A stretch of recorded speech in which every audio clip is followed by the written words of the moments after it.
The only people who don't want to disclose the truth are people with something to hide.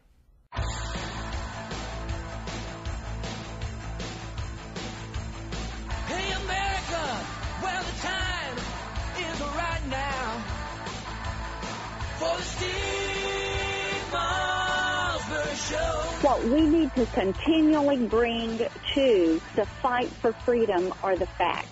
Steve, this is an area where you do a great job. This guy is Hugo Chavez in training. You got it. You're one of the few people who discuss these things. Well, I appreciate that, Nat. Thank you. Take it away, Steve. You know, ladies and gentlemen, it wasn't all that long ago, although it does seem like another lifetime ago, that I had the first interview with a gentleman who wrote a book, Unfit for Command. Swift boat veterans speak out against John Kerry. And the gentleman's name was Jerome Corsi. And Jerome Corsi has written so many more books over the years, and we have stayed in touch. He's been a frequent guest on my radio shows. And I am so happy and so proud to be the first to interview him about his new book, which has been right at the top of Amazon.com now for about a month, even though the book hadn't been out yet. The book is now out, and it's Where's the Birth Certificate? The case that Barack Obama is not eligible to be president. And Jerry, let me just say, you know, after Obama released his birth certificate and had that big press conference, and I believe much in part to you, although, you know, I give Trump some credit and he gave himself all the credit, but I want you to comment on that as well, who gets the credit. But people started asking me because I had been, you know, touting your book, and they said, well, is he still going to release the book? Is this the end of the book? I mean, what's the point of having the book? So we're going to talk about all this. We have a lot of time to discuss all these things. If folks out there, if you want to weigh in, whether you're a doubter or someone who doubts Jerome Corsi, please, it's 1-800-321-8828, 1-800-321-8828. Hello, sir. How are you? Great, Steve. Great to be with you. Thank you. Well, my pleasure, and congratulations on the book. Congratulations on topping Amazon for the past month. Thank you. So tell me, when you saw the press conference and Obama, you know, said he's releasing his long-term birth certificate, what went through your mind? Well, I thought that was great. I mean, first of all, my intention in naming the book "Where's the Birth Certificate" was to get Barack Obama to release something, to get him to engage. I mean, I've come to the conclusion a long time ago that Barack Obama was not born in the United States. I've been researching this for 3 years, and I think I can establish that case with good documentation and evidence. So my initial thought was, hey, if we name it "Where's the Birth Certificate?" and Barack Obama, you know, to use Jack Kennedy's phrase about Khrushchev during the Cuban Missile Crisis, you know, he said Khrushchev blinked because Khrushchev couldn't take the heat. Well, if Barack Obama couldn't take the heat and suddenly he felt like he wanted to release a long-form birth certificate, which he'd been resisting doing for 3 years, I thought we'd get a fraudulent document that Barack Obama would now be committed to defending at the risk of losing his presidency. Now, you did, and we should add that this book is published by WND, WorldNet Daily Books, my good friend Joe Farah, and you did make the comment the day after that Obama released the birth certificate. You did make this Nixon analogy, and you said that Nixon thought he could stop the Watergate scandal from unfolding by releasing a few tapes, and all that did was fuel the fire. But, you know, do you believe that he has put this to rest? I know he hasn't put this to rest in your mind and in the minds of many others, but it was hard enough to a certain extent to get it out there without being called a racist or whatever, or a birther in a derogatory fashion before the release. Do you think now that even, you know, just about every Republican presidential candidate now will not even bring it up anymore because of the release? Well, we've got millions of Americans who are bringing it up every day. I mean, you know, Steve, today, if we had the press we have today, Barack Obama in the White House with Richard Nixon, to go through that analogy, Bernstein and Woodward would have scheduled an interview with the White House. They would have said, now, Mr. Nixon, were you involved in Watergate? And Richard Nixon would have said, absolutely not. And Bernstein and Woodward would have said, well, that settles that. I guess we just had to ask. We now got the record clear. Right. I mean, you know, give me a break. Look, Barack Obama comes out and he produces this document, which is, first of all, electronic. And obviously within an hour, available by experts to say this document could be easily manipulated. Now we can prove it has been manipulated. I went to Hawaii Department of Health. I said, well, okay, show me the long form original birth certificate that's subjected to forensic analysis. President Obama's released it now. Why can't we have the original? Let's get this really proofed out. The Department of Health wouldn't let anybody meet with me. They said I had to go to see the governor's office. And then I went to Kapiolani Hospital, and I asked the press officer. I said I have a few questions. I wanted to know.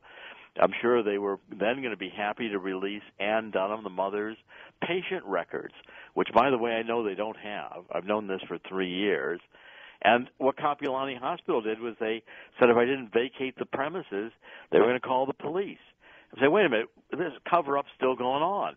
If I owned that hospital, Kapiolani, and the president was born there, and I had even a letter in the vault, which they claimed to do, of President Obama saying, this is my birth hospital, I'd be creating a little shrine out there in the lobby. Yeah. Now, when did you go to Hawaii? Last week. Oh, last week. Last week. I decided I had some time. I was going to do some final research. I went out. Barack Obama has released this document, waved it, said, this is my birth certificate. I thought I'd go to Hawaii and see it. They're not going to get close to it. The original birth certificate is under deep vault, lock and key. Probably they got poured cement into the room by now. Nobody's ever going to see that document. It's not going to get any forensic analysis. All right, but let me ask you this. Do you believe that the document you stated that it's based on your research, and we'll get into this also, you believe he was not born in the United States. So therefore, I'm no lawyer, but I would assume that through logic and extension, you're saying that what he presented as a birth certificate has to be false because you believe he was not born here, and that indicates he was. Correct. It's a fraudulent document. I knew it had to be a fraudulent document once they released the certification of live birth, a short form, because the numbers are out of sequence. When you take a look at, I have a 1955 document from Charles Burnett, the guy who created the system of birth certificates in Hawaii. So the Hawaii birth certificates were prepared in the hospital by the nurses and the clerks. They went to the local registrar. If they were all okay, they went to the general registrar. The general registrar stamped a date and then put a number on the birth certificate. So Barack Obama comes along, and he says he was born August 4th. The registrar accepted it August 8th, and he was given birth certificate number 10641. Then here come the Nordyke twins. The mother waves the birth certificates about a year later. Born in the same hospital in Hawaii. 1 day later. Yes. Their births were registered August 11th, and they were given numbers 10637 and 10638. Now, you use a Bates stamp, which increments one each time you do it, and if Barack Obama was registered on an earlier date, August 8th, 3 days later the twins were registered. Why does he have a later number? Why does he have a higher number? Well, wouldn't you think, though, Not let me play devil's advocate, though. If they forged this document, don't you think that they would be, and they did the research to find out, about what number to use, wouldn't they have gone all the way and found out exactly what number to use so as not to, make a mistake? Well, you think forgers would be that good, but forgers frequently make mistakes like this, and they may not have seen or looked at or thought about the numbers that they were picking with relationship to the Nordyke twins. That number is out of sequence. It cannot have happened, and it demands an explanation. And the explanation is not that there was a pile of papers sitting there for 3 days, because that's not how the system operated. Why do you think, Jerry, we're talking to Jerome Corsi, the author of Where's the Birth Certificate? It's just out, and it's top of the Amazon list here on the Steve Malzberg Show. This is Jerry's first interview, and we're going to get to so much more, and the phones are lit. We're going to take some calls. But why do you think... do you think it was Trump's bringing it up? Do you think it was the Gallup poll released just a couple of days prior that showed a majority of Americans doubted whether he was born in this country? What do you think it was? Well, I'm not entirely sure. I'm not entirely sure what Donald Trump was really up to. I've got to think a lot more about that one. I mean, just his. I don't even. To be honest with you, I don't know that he had any people checking it out in Hawaii unless he sent you and paid you. Because I wasn't paid by Donald Trump. I talked to him, but I was over there. Right. Barack Obama, as I say, blinked. He realized the pressure was on him. He wanted to try to put this to bed by releasing what he said was a, birth certificate. The one he released is increasingly being subjected to computer analysis. I'm finding in it and have begun publishing anomalies in this document which show manipulation. I think I'll be able within about a week to identify which birth certificates were used to doctor and manufacture Obama's birth certificate. But Steve, what do you mean by that? You mean he used other people's birth certificates? It's composite. It's made of several different birth certificates. Boxes have been created. Information has been moved. We've been analyzing it now since it came out, and I'm about ready to be. I've been publishing every day this week, and WorldNet Daily will continue to publish new research. What I found in the book, the book has got almost 125 exhibits of the research I've done. 125 exhibits. You can see the documents. You can see the records. Where I got into this was I realized Barack Obama has been lying about his nativity story since he first told it when he wrote his autobiography. All right, and that's where I want to stop. I want to have more time in the second segment as well, so I don't want to go too long in the first segment. Stay where you are. We'll come back. We're going to pick it up right from there. We'll put the birth certificate aside now and go into other aspects of why Jerry Corsi believes that Obama was not born in the United States. The book is Where's the Birth Certificate? Jerome Corsi, right here, exclusively on the Steve Malzberg Show. Steve Malzberg, 800-321-8828. All right, folks, we're back on the Steve Malzberg Show, continuing with our exclusive with Jerome Corsi, the author of Where's the Birth Certificate? This is his first interview. James and Greg and Bob and Steve and Lou and Vincent and everybody else trying to get in, just hang on. We'll get to your calls, I promise you. All right, we're putting the birth certificate aside for now, Jerry, because there's such a great part of the book is dedicated to Obama's early years and why you make the case that constitutionally, according to Article 2, Section 1 of the Constitution, Obama is not a natural-born citizen, as is required of all presidents. Well, there's several problems. I mean, first of all, if the birth certificate just released was true, it validates that Barack Obama is the son of Barack Obama Sr., and he was a dual citizen at birth, a citizen of the Commonwealth of Great Britain. I read a whole chapter in this showing how the Democrats pounded John McCain on the same issues. John McCain submitted his birth records to Congress. Congress passed a resolution that he was a natural-born citizen. Remember, not Article 2, Section 1 of the Constitution is not just a citizen, but a natural-born citizen. Right, and this was during the 2008 campaign when questions abounded about Obama's eligibility, yet the New York Times did a front-page story on McCain's eligibility because he was born on a military base, naval base, and they questioned whether he was eligible, so the Senate had to pass a resolution saying he was. That's right, and Barack Obama refused to submit to a similar examination. The entire birth story, I mean, Barack Obama's nativity story is that he was born, Barack Obama Sr., the student from Kenya, and his mother. They lived happily together in Hawaii until he was about approaching 2 years old, and Daddy, Barack Obama Sr., went off to Harvard in order to get a graduate education. Well, it didn't happen that way. Within about 3 weeks of when the baby was born, Ann Dunham, the mother, picks up with the infant child and goes to Seattle, where she enrolls in the University of Seattle at University of Washington at Seattle. She takes courses. I've got her transcript. The university affirmed these were night courses. I've got the courses she took. I've got the street directories where she lived. I interviewed the babysitter. Ann Dunham was there. She never returned until Daddy left the islands in 1962 to go to Harvard. They never lived together as man and wife. Barack Obama always had his own apartment. I could find no matrimonial ceremony or certificate that had ever occurred. Barack Obama says that in his autobiography. So it's unclear Mommy and Daddy ever lived together, that this was ever a marriage. And, in fact, the address of the newspaper birth filing was the address of the grandparents, and Hawaii law permitted the grandparents to go in and register the birth of the child without any examination if they were telling the truth that the child had been born in Hawaii. All right, before we forget the grandparents thing for a second, but everything you've described, her may not being a marriage, her living in Seattle, et cetera, how would that affect his eligibility? Well, first of all, what you do in investigative work, and I've got here 125 exhibits where you can see all the documents in glossy pages in the middle, is you find a lie, a critical lie told in a birth story. I mean, it's Police Investigation 101, Investigative Journalism 101. If Barack Obama has told a fraudulent story in Dreams of My Father of his early years, well, then maybe the entire story is false. Maybe there's parts of the story Barack Obama himself doesn't even know. But at any rate, the story being told is a lie, and that, as an investigative reporter, draws my immediate attention.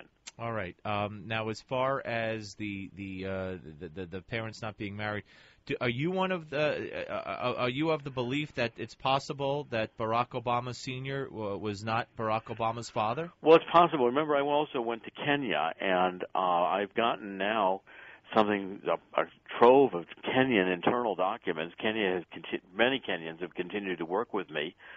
The grandmother didn't say just once that Barack Obama was born in Kenya. She's been telling that story for years. My guess is Barack Obama's grandmother may have even told that story to Barack Obama when he went to Kenya. At any rate, the Kenyan government searched and has been searching for 3 years and have determined that, and I've got an official Kenyan government stationery. I published it recently in WorldNet Daily, a lot of supporting documents. They concluded that the birth records around the period where Barack Obama would have been born in Kenya have been criminally tampered so as to eliminate the records of his birth in Kenya. And there's wide belief that Barack Obama was, in fact, born in Kenya, that the mother got pregnant, decided that Barack Obama should be the father, wanted him to be the father, flew off to Kenya, and I believe she did it alone. Barack Obama did not go with her. He was not enthused to marry Ann Dunham. He already had a wife in Kenya. And Ann Dunham, however, thought it would be great. She told her friends she was going to go on to Harvard, she was going to have the baby, she was going to return to Kenya. I think this was her dream story. And the family in Kenya rejected Ann Dunham. Conveniently, the State Department has destroyed Ann Dunham's passports before 1963. And I don't believe that the first passport we see from Ann Dunham is the first one she was issued. I think she was issued a passport. Her friends that I've interviewed in Hawaii, friends from the time, Ann Dunham disappeared for 6 months. There's a 6-month period of time, as I document in the book very detailedly, where Ann Dunham just wasn't around. There's no pictures of pregnant Ann Dunham. There's no pictures of the baby in the hospital. So you claim, in this segment we have about 30 seconds left, so you claim what? I claim she went to Kenya and had the baby. There's no records of Ann Dunham being in Kapiolani Hospital to have the baby. I went to Kapiolani Hospital last week and they threw me out. And they threatened to call the cops, right? To call the cops. Yeah. All right, stay where you are. We're talking to Jerome Corsi. We're going to open up the phones when we come back. 1-800-321-8828. The book, Where Does the Birth Certificate? The case that Barack Obama is not eligible to be president. You should see the documentation that Jerome talks about. They are glossy pages. They are right in the middle of the book. There is over 100 of these pages. It's all there, folks. We'll open up the phones for Jerry Corsi when we come back on the Steve Malzberg Show.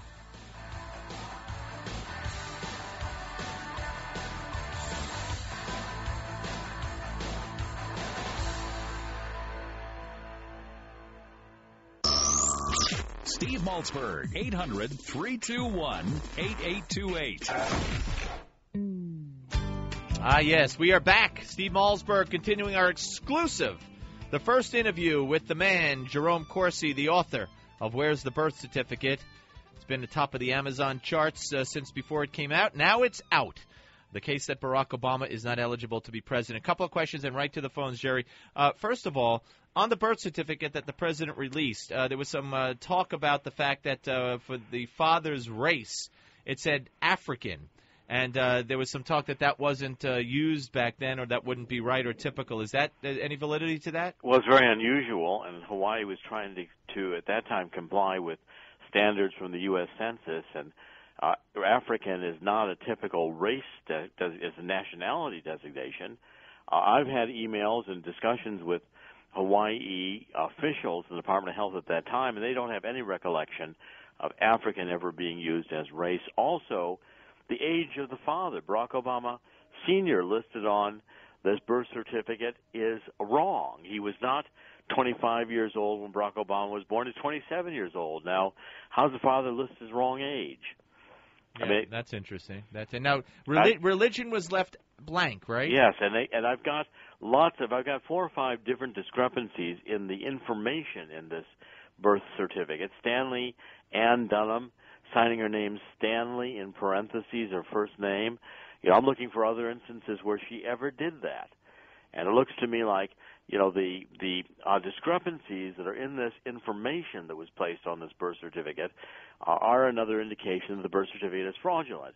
And to say nothing of the fact that as you do an analysis of the pixels and the computer images, we'll be able to show not just that there were layers, but that there was actual manipulation of data, movement of boxes, changing of information, placement of letters, rearrangement of numbers. As I say, I think this was a manufactured document. I think I'm even going to be able to identify some of the birth certificates that were used as the seed document in creating this one. What do you think Obama might find out about himself by reading your book? Well, I think he's got to really get into several things. One, the early history in terms of the relationship between the mother and the father, and questioning, the mother who left the father, which is, again, what Barack Obama does not report in his Dreams from My Father autobiography. Right. Part in Indonesia. The mother removed Barack Obama from her passport. In fact, you can see the cross-outs when she removed actually his name from her passport. It's on page 215, Exhibit 100, and listed Barack Obama with an Indonesian surname, Barack Hussein Obama Soebarka, which strongly indicates that Barack Obama may have been adopted in Indonesia, and of course, may not have been his choice, but an adopted citizen with a new nationality, maybe even an Indonesian passport, is not a natural-born U.S. citizen under Article 2, What do you mean by Section 1. adopted in Indonesia? By whom? By a stepfather. Oh, by a step. I see. Yeah. Okay. All right. Let's get to the phones and let us say hello to James on Long Island. James, you're on the Steve Malzberg Show with Jerry Corsi. Hello. I also believe that the document is an obvious fraud. Why would they spend millions of dollars during the campaign to fight court battles against its release? Right, and just that alone would say it's an obvious fraud, and the press has said nothing.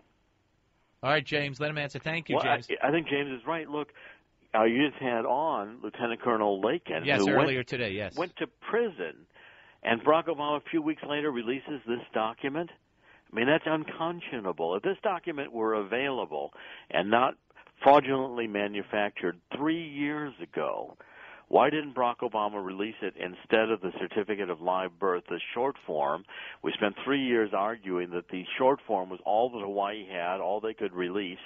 And here comes this innocuous birth certificate that lists he was born in Kapiolani Hospital, no records of the mother being a patient release. Right. All right, go ahead. I'm sorry. Oh, and no document being shown for forensic examination. I mean, if this document existed, it should have been released 3 years ago. Absolutely, instead of fighting all those millions of dollars worth of fights in court. Let's go to Greg in New Jersey. Greg, you're on the Steve Malzberg Show with Jerry Corsi. Hello. Hello, Steve. Hello, Dr. Corsi. Dr. Corsi, I've noticed in the years of going through your books that it's not a question of left-wing politics or right-wing politics. It's a question of constitutional issues. Thank you.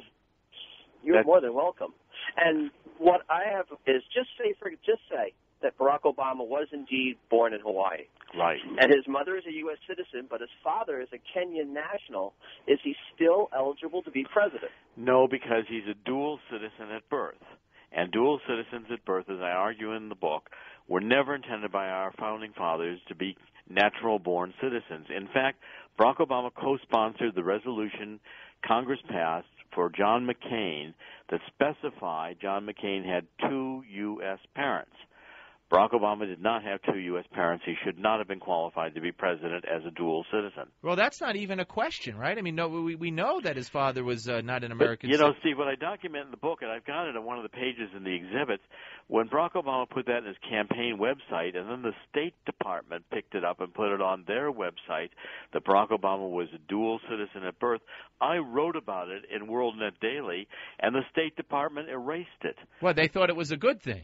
And originally they thought, hey, look at all this diversity. Yeah, right. They didn't think about Article 2, Section 1. Oh, boy. All right, let's go to Bob on Long Island. Bob, you're on the Steve Malzberg Show with Jerry Corsi, author of Where's the Birth Certificate. Hello. Yes, Steve, isn't Jerry really point of... I don't know. Why don't you ask Jerry? He's here. Are you really pointing a finger at the Clintons? Because the Clintons ran against him when he ran. I mean, we're looking for a candidate in 2012. He has a record to run on. He stinks with that record. And I think Mitt Romney is the candidate that can beat him. The pretenders are out, Huckabee and Trump and all the others. And Romney is the only one that can beat him. Okay, now, why didn't the Clintons come up with this years ago? I don't know what the Clintons did. I'm not concerned about who wins or who loses in 2012.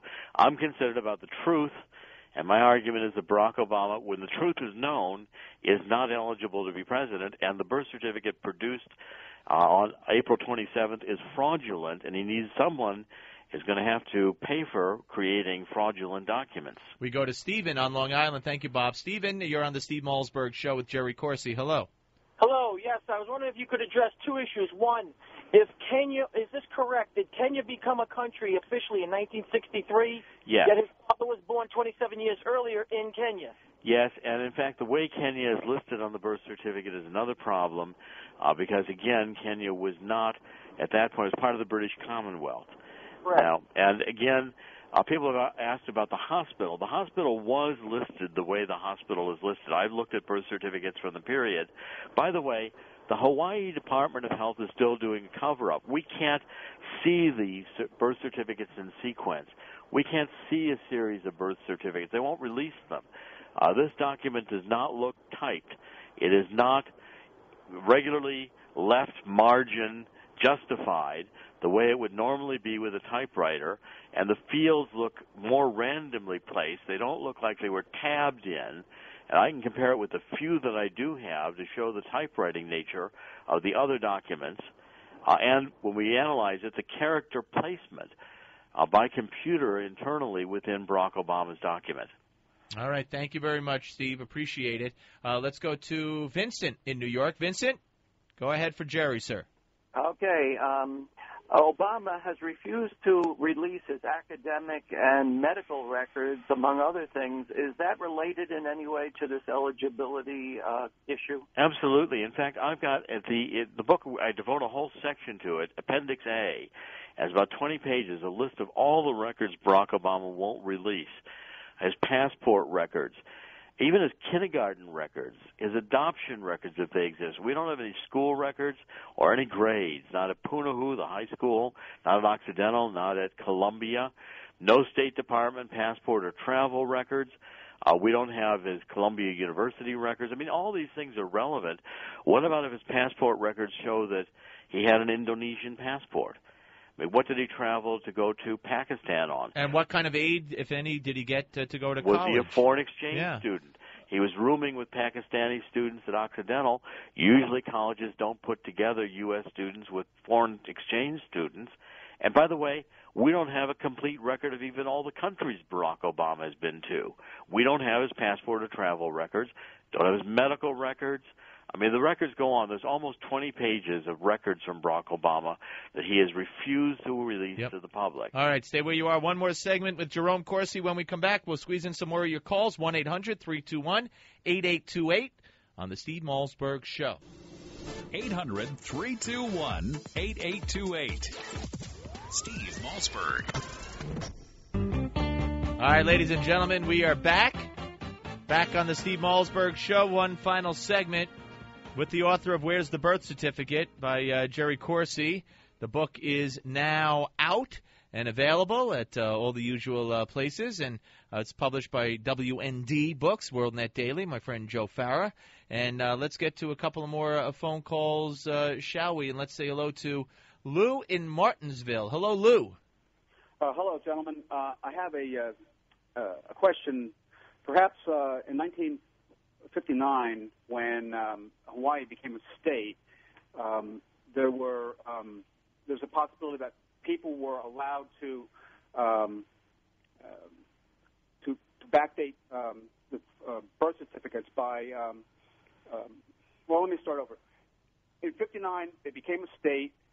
Foreign-born people were not citizens of Hawaii. Hawaiians were offered citizenship just for the taking. You just had to sign off on it. So if someone was born to a foreigner, they wouldn't have the opportunity to be a Hawaiian citizen. And so perhaps if someone was born a couple of years later, would it be possible that they could obtain a fraudulent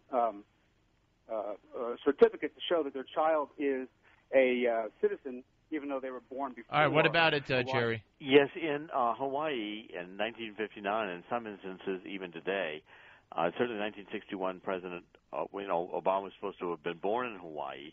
Hawaii allowed the family to come in and testify that the baby was born in Hawaii. Phone records, family. It didn't even have to bring the mother of the baby. There was enough to say the baby was born in Hawaii, and the Hawaii Department of Health had no investigative unit, so they just accepted the word. That's why I've always been suspicious, and point out in the book you can see, I show you that the birth announcements in the newspaper have the address of the grandparents as the address registered with the birth. Barack Obama Sr. didn't live at that address. He lived in 11th Avenue at the time in 1961. I've got that fully documented. Street directories, telephone books at the time. And Ann Dunham was, left Hawaii and went to Seattle. So the address registered as the grandparents. What I argue in the book is the grandparents. The birth was likely in Kenya. The grandparents came in, registered the birth. It was accepted, and that was the beginning of the birth records, which could be done even if it was not the case that Barack Obama was born there. And they didn't do that because they thought he was going to be president. That's silly. They did it because there were intrinsic values, even if your child was born in a foreign country, to having them be a U.S. citizen. A passport, driver's license, the ability to travel freely in the United States without having to go to the Immigration and Naturalization Service. Everybody at the time wanted their children to be U.S. citizens if possible. In fact, they still do today. All right, let's get one or two more in. Let's go to Kentucky and say hello to Randy. Randy, you're on the Steve Malzberg Show. Hi, I want to ask you about an article that just ran on WorldNet Daily about the Nordyke twin certificate number. Yeah, we addressed that earlier in the hour, but I'll let Jerry take it again. Okay. What you omitted to say was that Stig Vodlich had a birth the same day that was 270 numbers off the Nordyke numbers. How do you explain that? Well, I haven't seen the birth certificate, so I don't know. It's on about CNN. Go watch the tape. Well, fine. Send it to me. I'll be happy to look at it. Oh, well, if it's on CNN, it's got to be right. Thank you, I'll Randy. be happy to take a look at it. Neil is in California. Neil, you're on the Steve Malzberg Show with Jerry Corsi. Hi there. Gentlemen, I got 3 or 4 questions. Well, we only got time for about one, so pick the best. Okay, who paid for Stanley Ann Dunham's travel to Kenya? What about Lucas Smith's birth certificate document? And did anyone find the document number of Virginia Sunahara's birth certificate? All right, that's 3. You pick the best 3. Go ahead, Jerry. I'll have an article probably tomorrow on Virginia Sunahara. Nobody knows her birth certificate. She was a little girl that was born the day Barack Obama was born, August 4th, and died the next day. Nobody knows what her birth certificate number is. Nobody knows for sure whether Obama stole it or not, but it's a candidate for identity theft. The other, Lucas Smith's birth certificate from Africa has not been validated. I've got much better internal documents from the government of Kenya, and I can validate very easily. You'll see a lot of discussion in the book of my time in Kenya. I've got government documents now that the Kenyan government has suspected that Barack Obama's birth records may have been criminally tampered with. Jerry, we're going to say goodbye. I wish you luck with the book. In about 15 seconds, what do you think is going to happen? Well, I think the book is going to open up a whole new vista, much more information about who Barack Obama is, much greater documentation. You've got to look at these 125 or so documents that I've got in the book in the center glossy section, and you're going to get a very different idea that Barack Obama has been lying about his nativity. And if he's been lying about his nativity, it's very possible he was lying about the release of that birth certificate last week, and I'm on the path to prove that that was a lie as well. All right. My friend, when you come up with that hard proof, I know you'll call us first, and good luck, and thank you for spending the hour. Steve, great to be with you for the first interview, and thank you so much. Thank you. Jerome Corsi, ladies and gentlemen. Where's the birth certificate on the Steve Malzberg Show? Steve Malzberg. The Steve Malzberg Show. The Steve Malzberg Show. All right, ladies and gentlemen, I hope you enjoyed the show and the hour. Tomorrow, Jeff Kuhner, Caroline Glick, Devorah Halberstam, Senator Rick Santorum, and Nat Hentoff. All broadcasting on the Steve Malzberg Show.